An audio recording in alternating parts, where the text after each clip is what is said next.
Preden sem prišel v samostan, sem študiral slikarstvo. Po, ki sem vstopil, sem za par let prekinil s tem.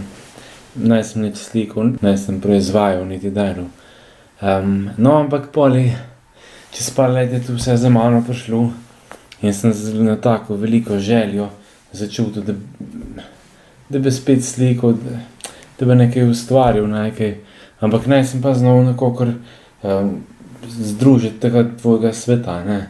Ker namreč jaz sem to svojo ta talent, bom rekel, razvijal na tak, recimo divji način, ne, bolj na divje. No, ampak nekako pravi sem se mogel briti, no. In takrat sem se srečal na en nov način z današnjim evangelskim odlomkom, ne.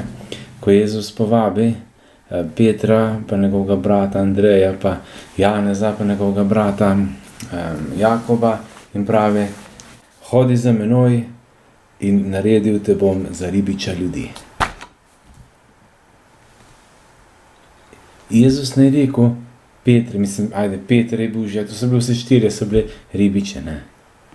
Ampak Jezus ni rekel: Peter, ti pojdi za mano, oziroma pravi, takrat je bil še Simon, pravi: Simon, ti pojdi za mano, boš ti rabimo enega avtomehanika, ti boš za stike z javnostjo, ti tam nazad, ti boš dober fizioterapevt, pa njegov asistent, pa rabimo še enega. On pravi: ti si ribič, pa ti bodi ribič. Sem prišel h kapucinam kakor slikar, Jezus me je tako poklical, ne.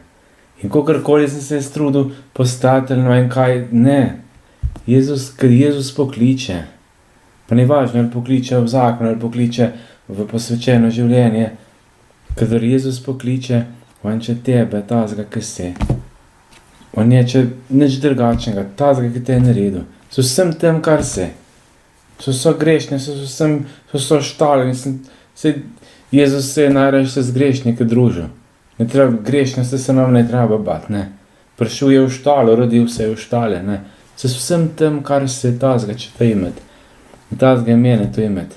Daj mi to, kar imaš, to, kar ti je on dal, to mi daj na razpolago. In se s tega bo on naredil bisere.